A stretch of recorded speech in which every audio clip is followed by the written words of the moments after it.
कि ये चार बातें बड़े ही भाग्यशाली को प्राप्त होती हैं। पहला मनुष्यत्व, दूसरा धर्म श्रवण, तीसरा विशिष्ट श्रद्धा और चौथा संयम पूर्ण परमार्थ। मनुष्य शरीर ये किसी कर्म के फल से नहीं मिला है, भगवान की कृपा से मिला है। कबहू ककरि करुणा नर देही, देत ईश बिनु हेतु सनेही।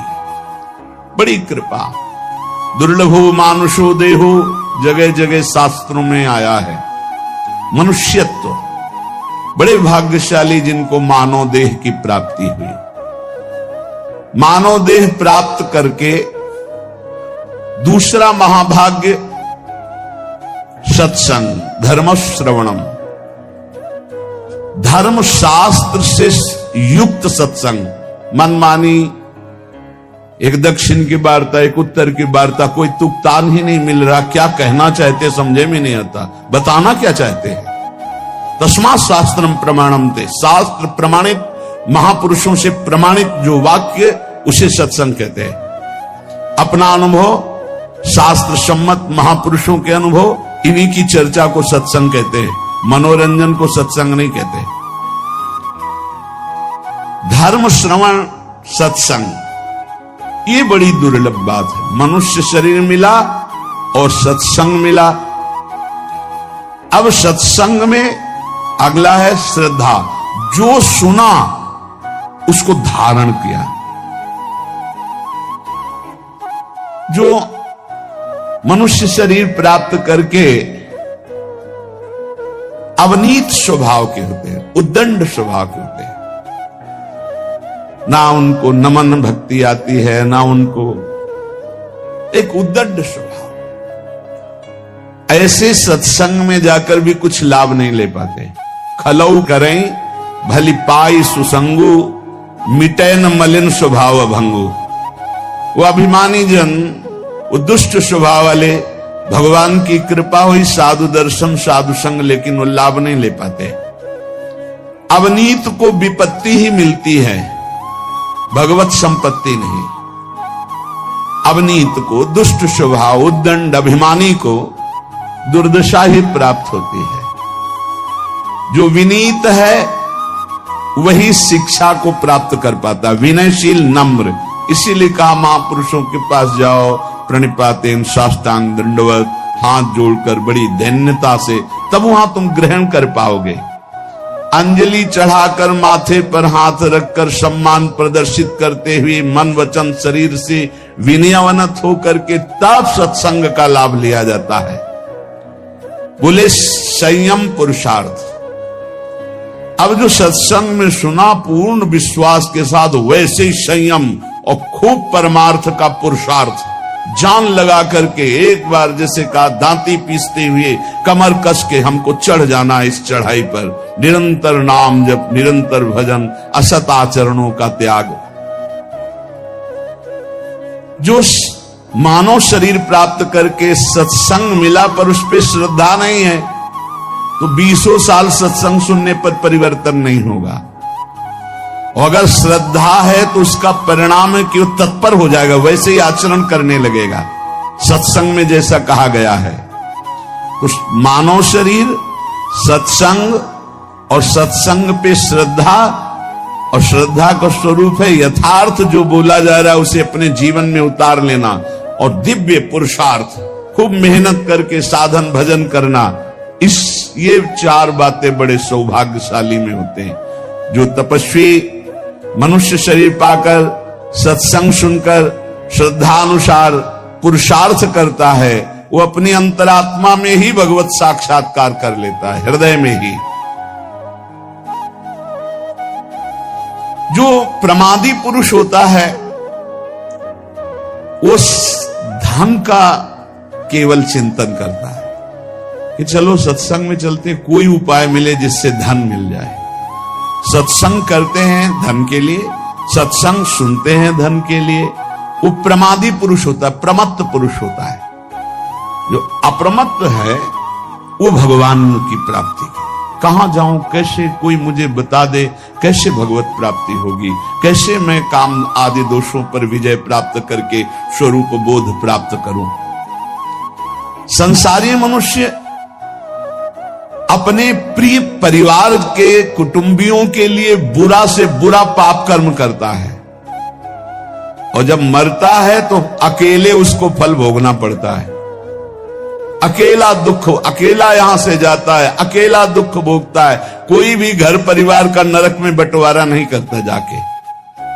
इसलिए कुटुंब के मोह में फंसकर पाप कर्म ना किया जाए। जो संयम नियम पूर्वक जीवन व्यतीत करता है वही इन भोगों से बच पाता है। नहीं तो एक काम भोग इतना लुभावना है कि बड़े बड़े संयमी पुरुषों का मन आकृष्ट हो जाता है और भ्रष्ट हो जाते हैं। साधक हर समय अंतःकरण की शोध करता रहे कि कहीं काम ने दबाव तो नहीं कर दिया, कहीं क्रोध तो हमारे अंतःकरण पर प्रभाव नहीं कर रहा, कहीं अहंकार तो नहीं छा रहा है। अगर ऐसा है तो संपूर्ण माया अपना प्रभाव दिखा देगी। काम क्रोध अहंकार हृदय में है तो सावधान। जैसे वृक्ष का पत्ता पतझड़ ऋतुकालिक रात्रि समूह के बीत जाने पर पीला होकर गिर जाता है, ऐसे ही तुम्हारी आयु समाप्त होने पर ये शरीर नष्ट हो जाएगा। इसलिए एक क्षण भी पाप कर्म में मत लगाओ। जैसे ओस की बूंद ऐसे पत्ते पर हिलक रही है, बस वो गिरने ही वाली है, ऐसे ही तुम्हारा जीवन नष्ट होने वाला है। इसलिए तुम एक क्षण भी असावधान मत रहो, हर समय नाम जप करो। पता नहीं वो बूंद कब गिर जाए। जैसे पानी का बुलबुला बस फूटने वाला है, जितने सेकंड टिका हुआ है, ऐसे ही तुम्हारा शरीर नष्ट होने वाला है। जितने श्वास टिकी हुई है बस क्या करो। इसलिए तुम एक क्षण भी असावधान न रहो, हर समय राधा राधा कहो। अनेक प्रकार के विघ्नों से युक्त अत्यंत अल्पायु है। इस अल्पायु वाले मानव देह को प्राप्त करके बहुत शीघ्र भगवत प्राप्ति कर लो। एक क्षण भी प्रमाद न करो। जैसे कमल शरत काल के निर्मल जल को भी नहीं छूता, अलिप्त रहता है, उसी प्रकार तू संसार की समस्त भोगासक्तियों से अलिप्त रह। कोई भी स्नेह बंधन तुझे विवश न कर पावे। क्षण भर भी प्रमाद मत कर, निरंतर भजन कर।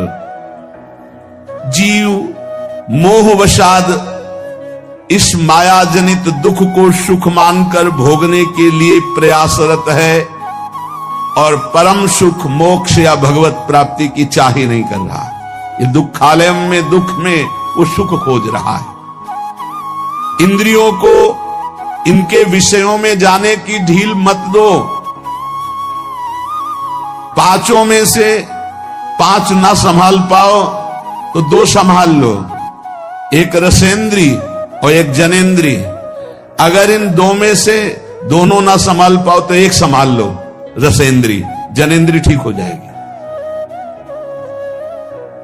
ना तू किसी से द्वेष कर, ना रोष कर, ना किसी से राग कर। इसी जन्म में तू भजन बल से भगवत प्राप्ति कर ले, जन्म मरण चक्र को मिटा दे। देखो शास्त्र और श्रुतियों का अंत नहीं, कितना पढ़ोगे। इतने परमार्थ के मार्ग हैं, कितना तुम जानकारी करोगे। अतः मेरी सीख मान लो, जरा मरण से मुक्त होने के लिए ज्यादा पढ़ने लिखने की जरूरत नहीं है। राधा राधा राधा राधा नाम रटने की जरूरत है। इतने शास्त्र हैं, कहां तक पढ़ोगे। इतने सिद्धांत कहां तक जानोगे। सबकी बात जान लो। नाम जप करने वाले के हृदय में शुद्ध ज्ञान शुद्ध प्रेम प्रकाशित हो जाता है। यदि तुम्हें यमदूतों से बचना है तो ऐसा दुर्वचन मत बोलो कि किसी का हृदय घायल हो जाए। ऐसे हैं बोलने वाले कि बिना बाण के हृदय को घायल कर दे। किसी की जीविका को मत छीनो कि एकांत में बैठ के रो दे।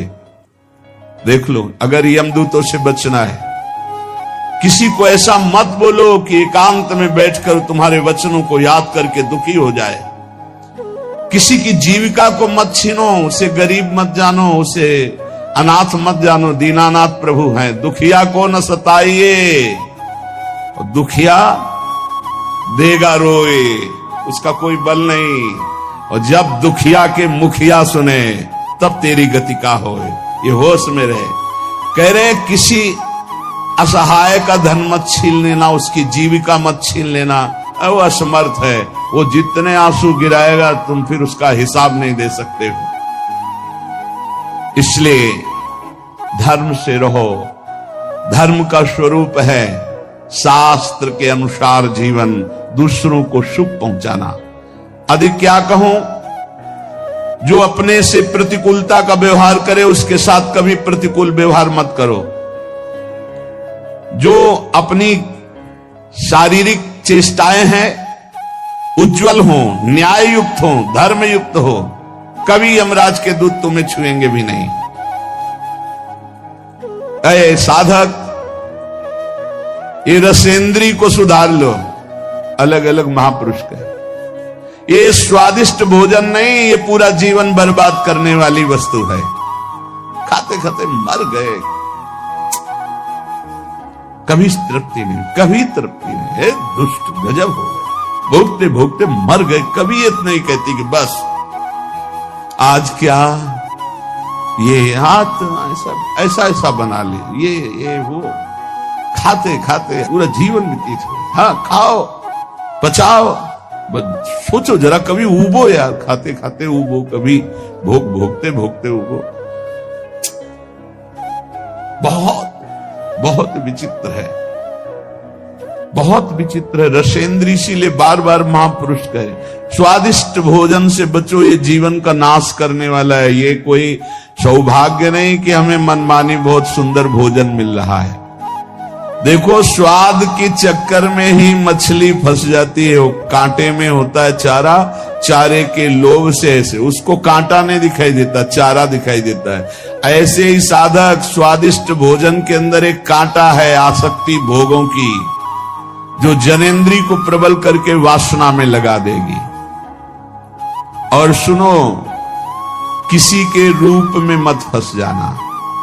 पांच भौतिक ये रूप अगर नेत्रों को प्रिय लगने लगे तो प्रियालाल के रूप देखने का अधिकार खो दोगे। अरे जीव, तू एकमात्र भगवत प्राप्ति के लिए मानव देह में आए। इसलिए रसेंद्री, जनेंद्री, घ्राणेंद्री, श्रवणेंद्री, त्वगेंद्री सबको संभालो और प्रभु के चरणों में लग जाओ। एक आदमी जानता है सब कुछ पर करता नहीं है, तो क्या फायदा जानकारी का, शास्त्रों के स्वाध्याय का, संत समागम का क्या लाभ मिला? तुम्हें बहुत जानकारी है पर तुम अपने आचरणों पे नहीं उतारते हो। एक आदमी है जानता नहीं पर जितना जाना चल दिया वो पहुंच जाएगा। इसलिए ज्यादा शास्त्रों की जानकारी के चक्कर में मत पड़ो। जितना जानते हो उतना आचरण में उतार लो। वही मोक्ष पाता है जो जितना जानता है उतना आचरण में उतार लेता है। जो सच्चा साधक होता है वो अंदर में अपने जितनी जानकारी है उसके अनुसार चलता है। वो कभी विपत्ति से विचलित नहीं होता। जीवन का सार यही है उपासक, भयानक से भयानक परिस्थिति आने पर भी प्रभु का चिंतन न छूटने पावे, धैर्य न छूटने पावे, किसी और का सहारा न ले लेना। ये सब महापुरुषों की बातें हैं, पकड़ लो। बहुत आनंद प्रदान करने वाली बातें हैं। बहुत सावधान। अय उपासक, जीवन का सार यह है कि भयानक से भयानक विपत्ति आवे, तुम्हें अपने धर्म से न डिगा पावे। दुनिया में रहते हुए दुनिया का कोई भी व्यक्ति और भोग तुम्हें आकर्षित न कर पावे। देखो भाई, देख लो, दुनिया में रहते हुए दुनिया का कोई व्यक्ति का भरोसा न हो और कोई भोग आकर्षण न कर पावे। हमारी चाहे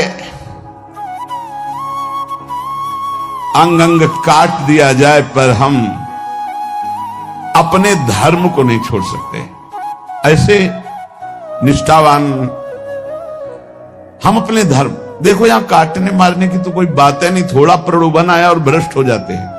अरे कह रहे हैं, यहां लिखा है, उपासक भयानक से भयानक विपत्ति की परिस्थिति में भी अपनी निष्ठा से चलायमान नहीं होना है। चाहे काट दिया जाए तो भी हम अपनी निष्ठा से चलायमान नहीं, तभी भगवत मार्ग पुष्ट होता है। पाप कर्म में कभी रति मत करना। ध्यान से सुनो, जो प्रश्न करते हैं कि पापी लोग बड़े सुखी दिखाई देते हैं, ये ताजे दूध की भांति पाप कर्म होता है। जैसे ताजा दूध न फटता है तुरंत और न विकार को प्राप्त होता है, पर आगे चल करके वो दुर्गंध युक्त हो जाएगा। ऐसे अभी अभी पाप हुआ है तो पूर्व के पुण्य काम कर रहे, सब काम बनता चला जाए, लेकिन वो पाप कर्म ढकी हुई आग के समान है। जिस दिन वो अपना रूप धारण करेगा भस्म कर देगा, तुम्हें नष्ट कर देगा। इसलिए जब तक तुम्हारा पाप भजन के बल से नष्ट नहीं हो जाता, तुम्हारा पीछा करता, विश्व में कहीं भाग के चले जाओ, वहीं तुम्हें दंड दे देगा तुम्हारा पाप कर्म। मत एकत्रित करो पाप कर्म, डरो पाप कर्म करने से। वो सुरक्षित तब तक पीछा करेगा जब तक तुम्हारा नाश नहीं कर देगा। दुष्ट स्वभाव के मित्रों का कभी भी संग न करो, उत्तम स्वभाव वाले ही भगवत मार्ग के पथिकों से मित्रता करो। सब पर भगवत भाव पर दोस्ती नहीं। जैसे ठोस पहाड़ को हवा नहीं उखाड़ सकती, ऐसे ही निष्ठावान को कोई विपत्ति निंदा विचलित नहीं कर सकती। जैसे सारथी घोड़ों की लगाम खींचे हुए सही मार्ग पर चलाता है, ऐसे ही अपनी बुद्धि को पवित्र रखो। इंद्रिय रूपी घोड़ों की लगाम रूपी मन को खींच करके सतमार्ग पर चलाते रहे। बुद्धि शुद्ध कैसे होती? ईश भजन सारथी सुजाना। इष्ट देव का भजन करो तो सारथी सुजान, बुद्धि बहुत ज्ञानमयी हो जाएगी। यदि तुमसे कोई पाप बन जाए तो दोबारा करना मत, तो तत्काल उस पाप का प्रायश्चित करके उसे भस्म कर दो, नहीं वो तुम्हें नष्ट कर देगा। दोबारा करना नहीं।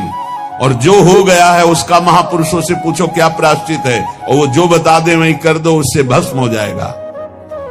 और यदि पुण्य कर चुके हो, पुण्य किए हो, तो उसे बार बार करो पुण्य कार्य को, और कभी किसी से बताना नहीं, तो तुम्हारा पुण्य तुम्हें लाभ प्रदान करे। ध्यान दीजिए, पाप कर्म हो तो दोबारा करना नहीं, महापुरुषों से बताकर उसका प्रायश्चित तत्काल उसको भस्म कराओ, नहीं तो वो ब्याज सहित दंड देगा।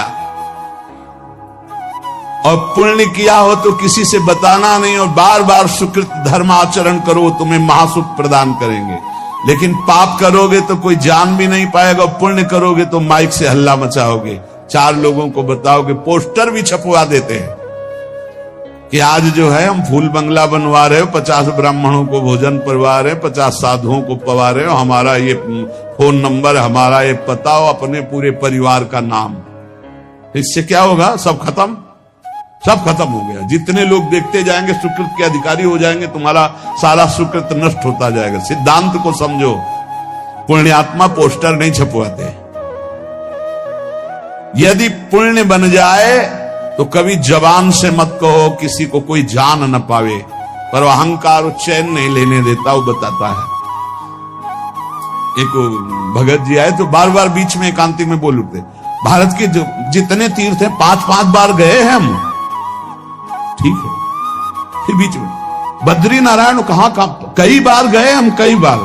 ये अहंकार देखो, शास्त्र संत महापुरुषों के वचन, पुण्य करो जबान से न निकलने पावे, कोई जान न पावे, और पुण्य बार बार करो और भगवान को समर्पित कर दो। जिस पुरुष की आकांक्षाएं यहां समाप्त हो गई हैं, वही जीवन मुक्त है। जीवन मुक्ति की पहचान, जिस पुरुष की आकांक्षाएं यहां समाप्त हो गई हैं, यही जीते जी वो जीवन मुक्त है। कोई चाह नहीं, कोई मांग नहीं। और जिस पुरुष की चाह नहीं समाप्त हुई, तो आगे सुन लीजिए, जिस पुरुष की आकांक्षाएं हैं, चाह है, वो चाहे नंगे रहे, दिगंबर, चाहे जटा रखा ले, चाहे पंख लगाए, चाहे उपवास करे, चाहे भूमि पर सोए, चाहे धूल लपेटे, चाहे जैसे रहे, वो जीवन मुक्त नहीं हो सकता। ये बात है। बाहरी इन क्रियाओं से जीवन मुक्तता नहीं देखी जाती। आकांक्षा रहित, ब्रह्मभूता प्रसन्नात्मा, न सोचति न कांक्षति, न कोई सोच है न कोई चाह है। जो शतमार्गी है, चाहे उसके ऊपर रुपयों की वर्षा कर दो तो भी वो अपने शतमार्ग को नहीं छोड़ेगा। जैसे कामी पुरुष को भोगों से तृप्ति नहीं होती है, ऐसे भजनानंदी को कभी भजन से तृप्ति नहीं होती। जितने भी ब्रह्मा के रचे हुए भोग हैं, सब अल्प स्वाद वाले, परिणाम में दुख देने वाले हैं। इसीलिए विवेकी साधक कभी भोगों में रति ना करके सम्यक रूप से तृष्णा का नाश करके भगवान का भजन करता है। राग के समान अग्नि नहीं, जला डालेगा। द्वेष के समान मल नहीं, भजन में बाधा पहुंचा देगा। पराई निंदा के समान दुख नहीं, मत करना, नहीं तो दुख में फंस जाओगे। दूसरे को दुख देने के समान अशांति नहीं। अगर दूसरों को दुख दिया तो तुम स्वयं अशांत हो जाओगे। उपासक ध्यान दे, जब तुमसे कोई द्वेष करे, शत्रुता करे, तो तुम्हारा बर्ताव प्यार का होना चाहिए। करो। साधु मार्ग में चलने वाले, चाहे गृहस्थ हो चाहे विरक्त, जब तुमसे कोई कटु व्यवहार करे, द्वेष दुश्मन का व्यवहार करे, तो तुम उससे पहले बोलो राधे राधे। वो भले गाली दे, तुम ऐसे, तुम्हारा व्यवहार प्यार का होना चाहिए। जो तुम्हारा अनिष्ट करे उसे तुम आशीर्वाद दो। देखो भगवान के पार्षद का स्वभाव। जो तुमसे घृणा करे उसका तुम मंगल सोचो। जो तुम्हारी निंदा करे तुम प्रभु से प्रार्थना करो कि उसकी बुद्धि शुद्ध हो। यह है भगवत मार्ग। कितने कठिन है। जो हमसे दुश्मनी करे उससे हम प्यार से झुक के बात करें। जो हमारा बुरा चाहे उसको हम आशीर्वाद दें। जो हमसे घृणा नफरत करे उसका मंगल मनावें। जो हमसे द्वेष करे उसके लिए प्रभु से प्रार्थना करें। थोड़ो खाई तो कल्पे झलपे, घणो खाई के रोगी। और दोहू पंखा की संधि विचारे, तो है वो बिरला जोगी। बात समझना यहां। थोड़ो खाई, बिल्कुल पूरी लगन लगी रहेगी भोजन में। और घड़ों खाई तो रोगी, और दबा के खाओगे तो रोगी हो जाओगे, भोगी हो जाओगे, भजन नहीं बनेगा। तो बोले दोहू पंखों की संधि विचारे, वो है बिरला जोगी। न कम न ज्यादा, युक्ताहार विहार से। जो बहुत नहीं खाता या थोड़ा, उसकी चिंतन वृत्ति भूख में लगी रहती है, बातें चाहे जितना बनावे। और जो बहुत खाता है उसका चिंतन भोगों में लगा रहता है, बातें चाहे जितना बनावे। और दोनों की जो संधि में रहता है, नाक और नाहा, थोड़ा अल्पाहार, इतना अल्पाहार नहीं, युक्त अल्पाहार। कि अगर 10 रोटी खा सकते हो भरपेट तो 5 रोटी पा जाओ। अगर 5 में भरपेट तो 2.5 पा लो। इतनी संधि में रहे। थोड़ा खाई तो कल्पे झलपे, उसी का चिंतन। और घड़ों खाई तो रोगी। और दोहू पंखों की संधि में, तो वो है बिरला जोगी। जो दोनों संधि में, अर्थात ना भूखा और ना छका। देखो जिनको उपवास का नियम दिया है, जिन्होंने उपवास का नियम लिया है, वो ध्यान दे दें। उनका चिंतन भोजन का नहीं होना चाहिए। अगर भोजन का चिंतन हो रहा है तो फटाफट रोटी दाल बनाओ और भोग लगा के पालो और खूब भजन करो। हमारा उद्देश्य है कि आपके पेट में हल्का आहार जाए और आप रात दिन मंत्र जप करो। इसके लिए उसका चिंतन न बने कि काश दाल रोटी तो पालो।